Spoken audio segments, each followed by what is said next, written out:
Hey guys, welcome back for another video. Today we're doing a very easy, delicious, and inexpensive chicken soup. And this can be customized. I'm gonna do it super duper. You can feel free to omit a couple of things that are certainly optional or throw in whatever you like. So the ingredients here are gonna make a huge stock pot worth. At least a couple dozen very nice sized portions. Feel free to cut this in half or cut it into quarters, whatever you want to do. You'll see how much I end up with at the end. But this is super easy to portion out when you're at the store because we're just basically, this is how I like to do my recipes. You're buying whole packages, so you're not having to waste ingredients or buy real expensive things and just use a little bit of it. This is easy, all right? So in soups, first of all, the garlic, I have no problem using these containers of minced garlic. If I'm doing something where the garlic is important, of course I'm going to use fresh, but soups, no. This is just going to give us nice flavor, very inexpensive. 5 onions. I prefer the sweet. Feel free to use white or yellow. It doesn't make a huge difference in this soup, but I do like the little bit of the taste of the red in this particular one.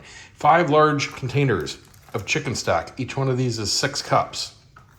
Now you could certainly make your own stock, even better. All right, that's definitely the best way to go, but a lot more expensive if you have to buy things you don't have, and of course takes a lot of time. You could also cut this down and use better than bouillon and mix in some water, whatever you want to do. These happen to be on sale at Publix, so went ahead and just got 5 of those. Boom, done.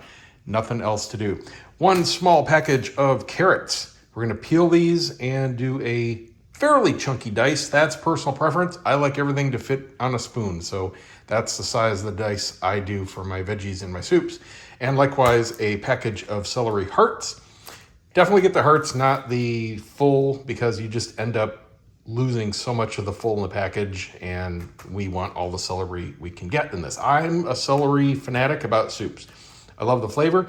I love the crunch and texture, and it doesn't overpower the soup, so don't be afraid to go crazy with the celery if you want a nice boost of veggies in there. Really simple on seasonings. Dill, thyme, parsley, black pepper, kosher salt. We're going to use some olive oil just in the prep for the meat. Now, the meat. I've got a nice whole cut chicken. You can, if you want to make an even bigger batch or freeze it or use it for other stuff, find yourself a bag of chicken quarters.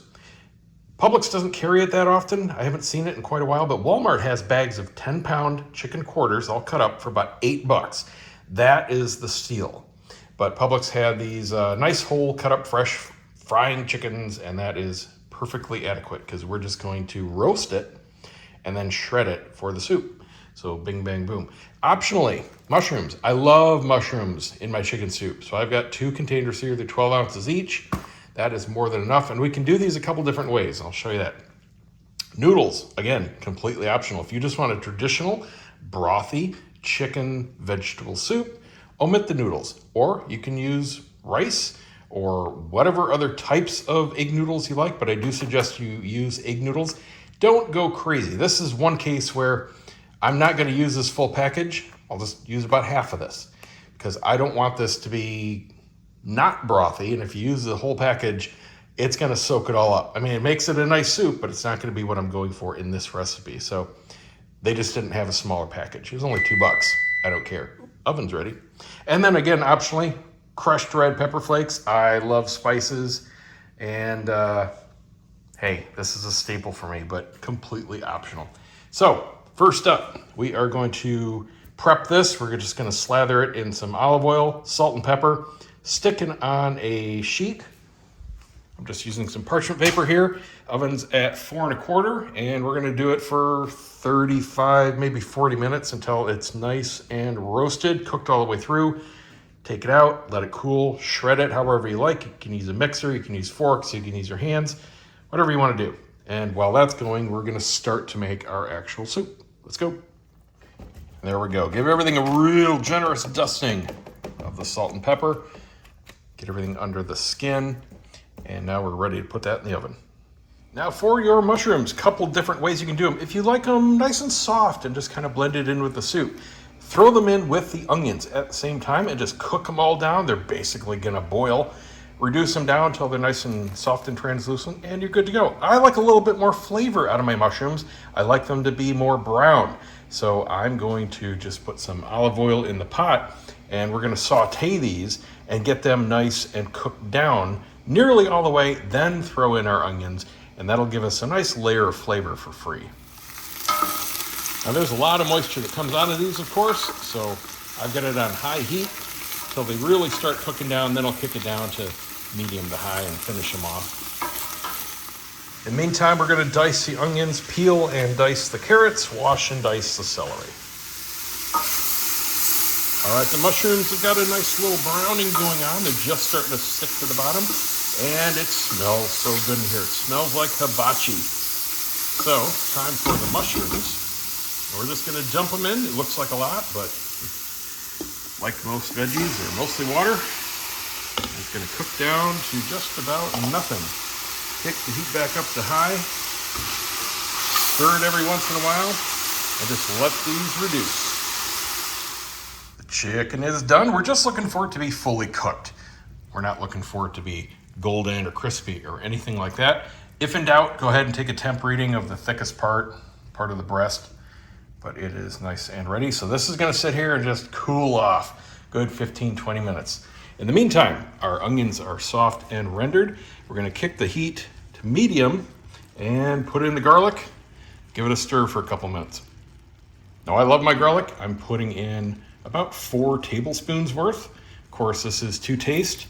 It's not gonna make the soup a garlic soup, but certainly gives those classic flavors. Kick your heat up to high and pour in 1 box of the stock and the rest of the veggies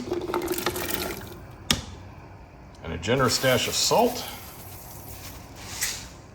and then just let this heat up while we wait for our meat to cool and we can shred it. If this comes up to a boil, just kick it all the way down to low. We're just gonna let it simmer there until we're ready for the meat. How much you shred the chicken is up to you. I like nice small little, again, spoon-sized pieces. When that's ready, that goes in. 5 tablespoons each of the dill, thyme, and parsley. Kick the heat back up to high, pour in the rest of the stock. We're gonna bring it to a boil and then just let it simmer for a good hour.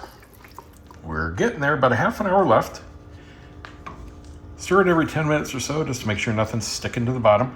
When it's done, we're gonna see that real nice shimmery broth up at the top, and the carrots are gonna be completely cooked and tender. You want them to be able to just squish against the side with the spoon. Not quite there yet. I'm pushing on it and it's got a little bit of a snap left, and that's normal. It's only been going here for half an hour. We'll keep going. Time's up and everything is nice and cooked. We've got that nice broth, very aromatic. Carrots are perfectly cooked. I just did my final spice check. Definitely needed some more salt and pepper. So at this point, if you're looking for the traditional soup, cut the heat and serve it up. You're done. If you want noodles, this is the time when you add them. Cut the heat, put them in, wait about 15 minutes, and serve up. Now I still want this to be a nice brothy soup, so I'm just going with 4 cups of my egg noodles. That'll give me a really good mix, kind of like the canned soup. Every bite will have a little bit of something in it. That's what I'm going for. I don't want it to be like a real thick stew, which is cool too. Get yourself the wide egg noodles and use the whole bag in here, and it'll sop up pretty much all of this broth and make it a really hearty dinner. But I want this to be definitely a soup-oriented dish. So we're just gonna let this sit here all on its own and plate it up. And there we go. I'll put the info down below. Enjoy, guys.